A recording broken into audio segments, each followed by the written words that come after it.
I never thought one kiss could rewrite everything I believe about rules, boundaries, and restraint. But the night Jimmy leaned in, his voice trembling as he whispered, "We shouldn't," only to press his lips against mine a heartbeat later, I realized rules weren't walls. They were temptations waiting to be shattered. That kiss wasn't just lips meeting. It was fire against fire, breath against breath, and it pulled me into a world where right and wrong blurred the second his hand brushed the back of my neck. If you've ever been touched in a way that made your soul stumble, you'll know exactly what that night felt like.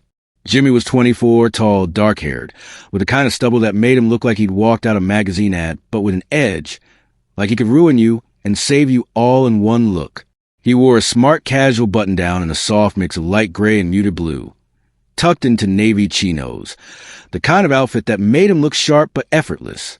I was sitting across from him, my own vibe more understated. A fitted beige sweater against dark olive chinos. Simple but clean, nothing about me screaming for attention.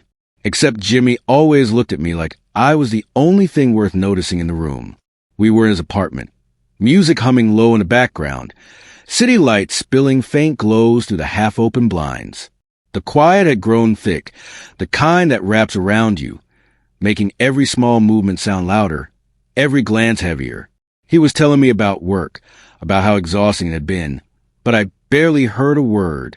My eyes were caught on the way his shirt pulled faintly across his chest, on the way his sleeves hugged his forearms, veins just visible. And when he leaned back, laughing at something I said, I swear the whole room tilted with him. "Stop looking at me like that," Jimmy said suddenly, his voice rougher than usual. "Like what?" I played it off, even though my throat tightened. "Like you're about to make me break a promise I never want to make." The words hit me harder than I expected, because it wasn't a secret between us, how we felt.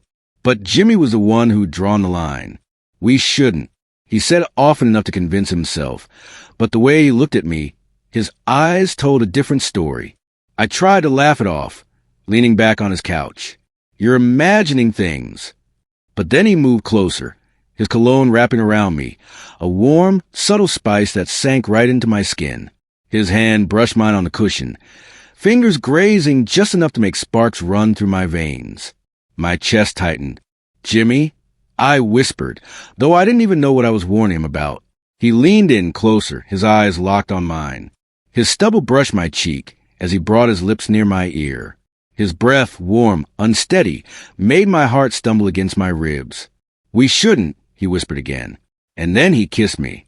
It wasn't a hesitant kiss.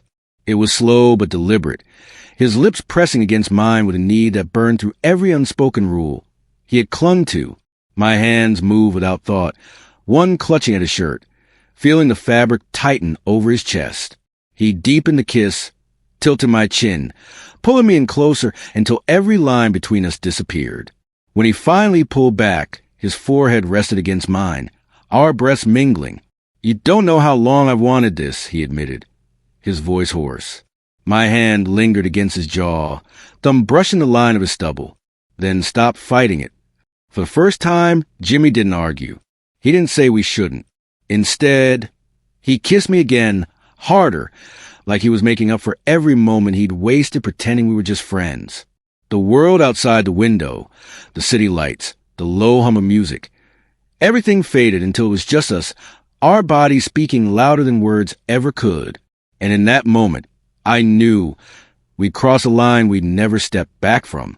His lips still lingered on mine, but it wasn't enough. Jimmy kissed like a man who'd been holding back for too long, and once the dam broke, there was no containing the flood.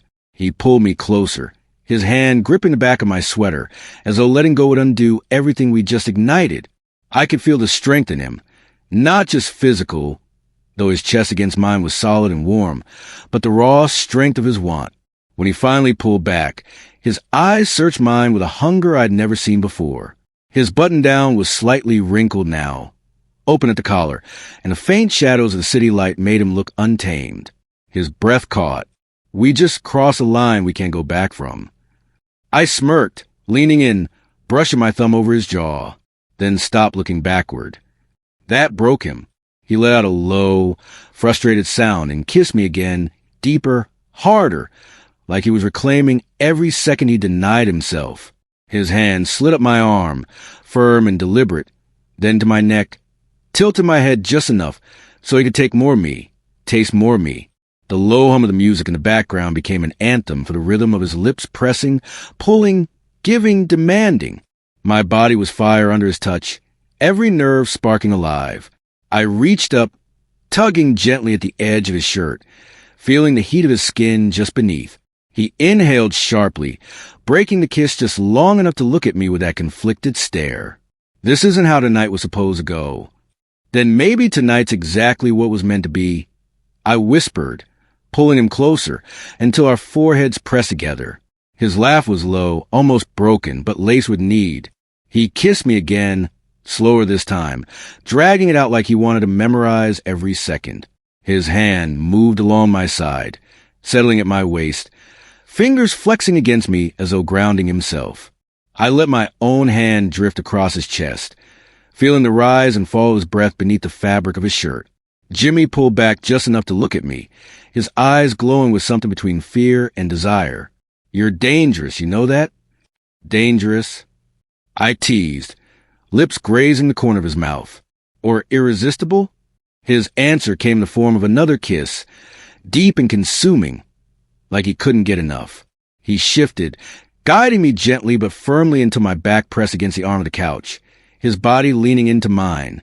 His weight, his presence, his heat, it all surrounded me, and I gave in completely, threading my fingers through his hair as his lips trailed from my mouth to my jaw, down to the curve of my neck. The sensation made me gasp, arching slightly into him. He paused there, lips brushing against my skin as though tasting hesitation. "We shouldn't," he whispered again, but his lips didn't move away. They pressed deeper against my neck, trailing kisses that contradicted every word. My hand gripped his shirt tighter, then stopped saying it. Jimmy groaned, a sound that rumbled against my skin, and kissed me harder, each movement more desperate than the last. The rules were gone, the promises forgotten. The only truth was this moment. The two of us tangled together, the air between us heavy with heat and hunger. The city outside was alive with noise, but in that living room, time stood still. The couch beneath us, the faint scent of his cologne, the warmth of his breath, all of it carved itself into memory. His hands roamed with urgency, yet always with care, as though he was both claiming and protecting me at once. When he finally slowed, resting his forehead against mine again, we were both breathless. His eyes held mine, raw and vulnerable, the fire in them only barely tamed. "I've never wanted anything this badly," he admitted, his voice low, trembling. I smiled softly, brushing his cheek. "Then maybe it's time you stop fighting what you want." Jimmy kissed me one last time, tender but no less intense, sealing the truth between us. And as his arms wrapped around me, pulling me into the safety and fire of his embrace, I knew something had changed forever. We weren't just two men caught in the pull of temptation. We were two souls who'd broken every rule to find the one thing worth risking it all for. That night in the living room wasn't about crossing lines. It was about erasing them entirely.